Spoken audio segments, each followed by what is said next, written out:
Alright YouTube, so I've just came across this article, which is in globalresearch.ca. It's one of the best sites out there for geopolitics. I usually give it a read every couple of days, see what's happening in the world. So it's titled 6 Huge Stories the Mainstream Media Doesn't Want You to Know About. And it has been written by Sophie McAdam, a true activist. It's one of her handles. So you might have heard about a few of them, but not as much as you should. Here's our pick of the last 12 months' top news stories, all pretty much ignored by the corporate press. Whistleblowers Ecocide, top secret trade deals and shady ties between the Islamic State and the West's closest allies. There are a few hot topics the mainstream media barely covered in 2015. So number 1 is any tragedy that's not Western centric.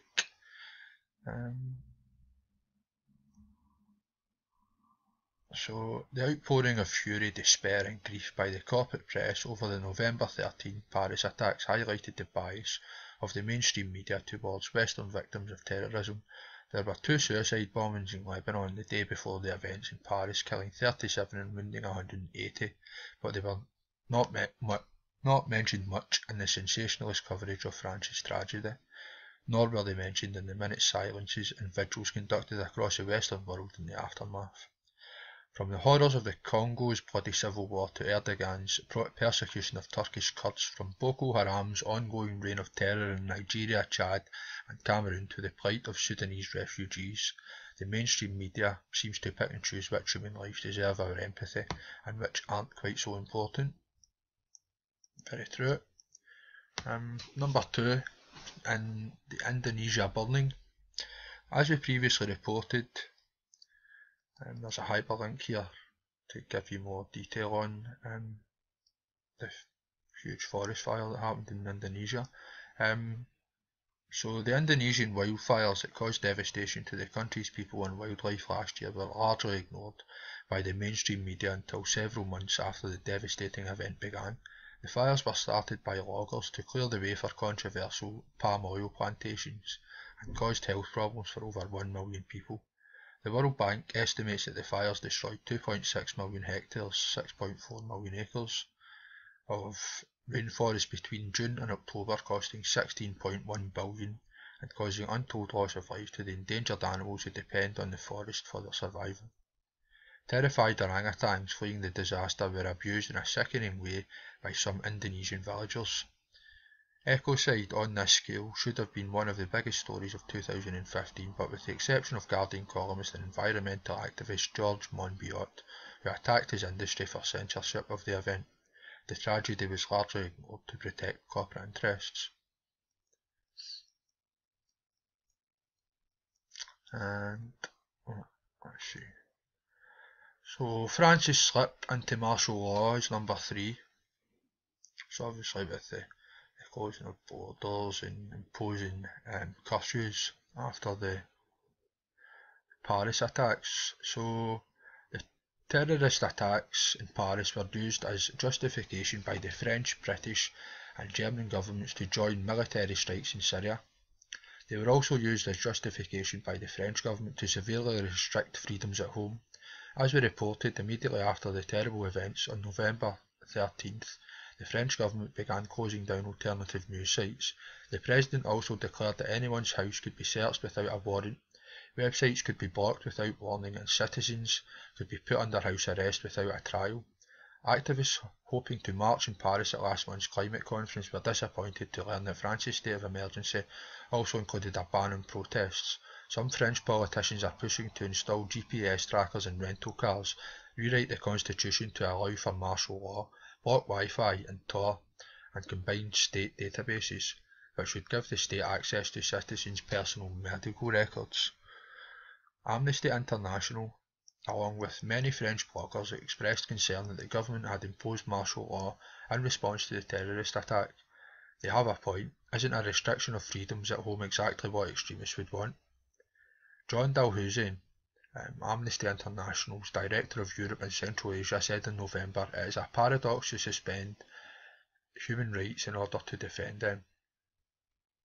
It is that. Many bloggers agreed and said they were scared about the situation in France. One wrote, "I'm currently living in Paris, a city where some fanatics killed people because they were listening to music, watching a football match, or simply enjoy beers in a bar. I was living in the neighbourhood of where those tragic events happened. Now I'm scared. I'm not scared of terrorists. I'm scared of my own country. I'm scared because different is now starting to mean dangerous." The anonymous man goes on, "It seems that being an ecologist is enough to get house arrest. Before its 20th November reform, this sentence was reserved to people whose activity is dangerous. Now it's serious reason to believe that his behaviour constitutes a threat. We're almost at the thought crime." So that is from 1984, George Orwell, Thought Crimes, Thought Police. France's emergency measures were reported by the mainstream media, but there was little analysis or debate about whether they are justified. The myth we have to trade in our freedoms to get security has become a normal part of everyday life. So number 4 is the truth about ISIS.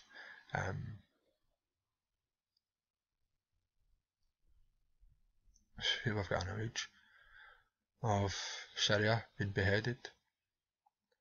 In 2015, True activists reported on a growing body of evidence that strongly suggests the Islamic State would not exist at all if it weren't for the Pentagon's terrible handling of the illegal 2003 Iraq invasion.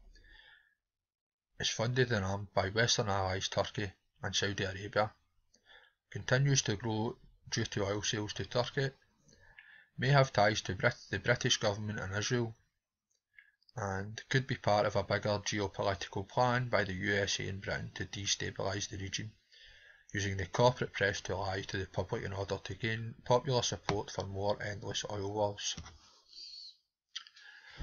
So, I've done a few videos on ISIS and Paris attacks. You can check them out just if I look at my channel, my uploads. So the mainstream media continues to peddle the tired old narrative that the Western coalition are in Syria specifically to fight the IS. If this were true, it would be logical for these countries to support Russia in its war against the terrorist organisation, yet coverage of Vladimir Putin in the corporate press continues to be entirely negative, despite the fact Russia single-handedly took out 40% of the Islamic State's infrastructure in just 1 week. The revelations above have been completely censored by the corporate press, which is becoming less credible by the day. I'm sure I've made my position clear on IS. Did at the time of the Paris attacks, nothing's changed my mind. So number 5, the British Parliament voted against democracy. For too long we have been a passively tolerant society, saying to our citizens, as long as you obey the law we will leave you alone. This is another, this image refers to 1984 again. INGSOC, they were the party who were in control. George Orwell's 1984.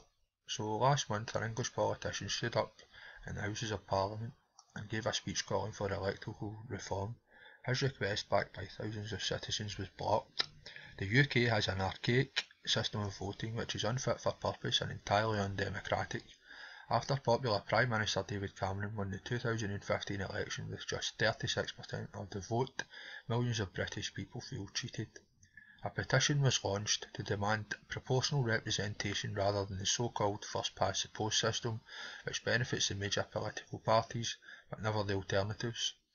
In short, Britain is not the fair, democratic nation it pretends to be. News that Jonathan Reynolds' request, a video here, for a fairer system was rejected should have been a big story in the UK, but the British media have barely covered it. Britain is not a democracy. Britain is a constitutional monarchy. And let's see this video. Watch this. 10-minute rule motion. Mr. Jonathan Reynolds. Speaker.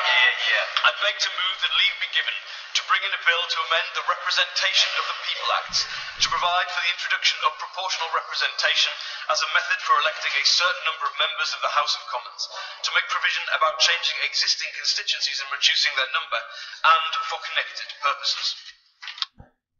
I'm going to stop this here, and there's no way I've got enough time to be showing you all of this video, but you get the idea. They want to change the electoral system. If you want to check out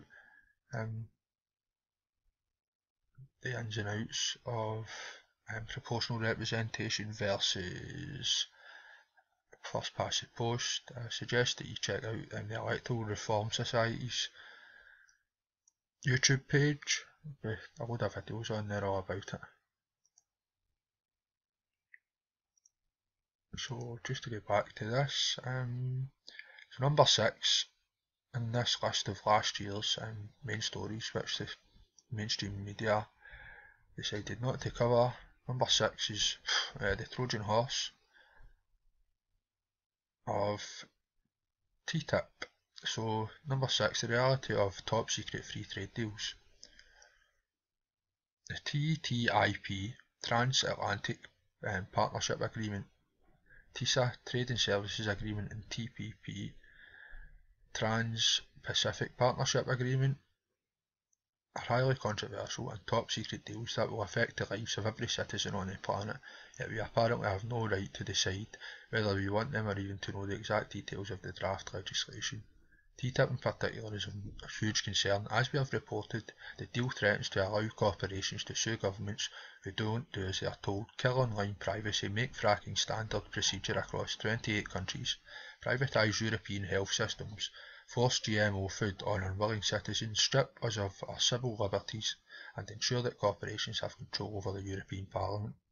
Julian Assange called TTIP the most important thing happening in Europe right now, which is why WikiLeaks is raising a €100,000 reward for any information relating to the deal. The site says of TTIP, it remains secret almost in its entirety, closely guarded by the negotiators, and only big corporations are given special access to its terms. The TTIP covers half of global GDP and is one of the largest agreements of its kind in history. The TTIP aims to create a global economic bloc outside of the WTO framework as part of a geopolitical economic strategy against the BRICS countries of Brazil, Russia, India, China and South Africa. Considering the impact of all three of these trade deals will have on democracy, human rights, food safety and the environment, public awareness should be widespread. Worryingly, a huge number of people know next to nothing about TTIP, TISA or TPP. Far from questioning the secrecy of such important agreements or inciting a crucial public debate about whether these deals are ethical and democratic, mainstream coverage has glossed over the negatives and generally provided a biased view of the benefits of this corporate takeover of the world. I'd say TTIP's definitely the most important thing that's going on right now. And all these, in this article, there's a load of hyperlinks and all the little descriptions. If you want to get into it in more detail, I suggest that you check out this page. Check out this page, and then obviously you can check out the other links to it if you want. And I'll leave a link in the description for this. Thanks for watching YouTube. Leave a comment or give me a thumbs up or a thumbs down or a share. Cheers.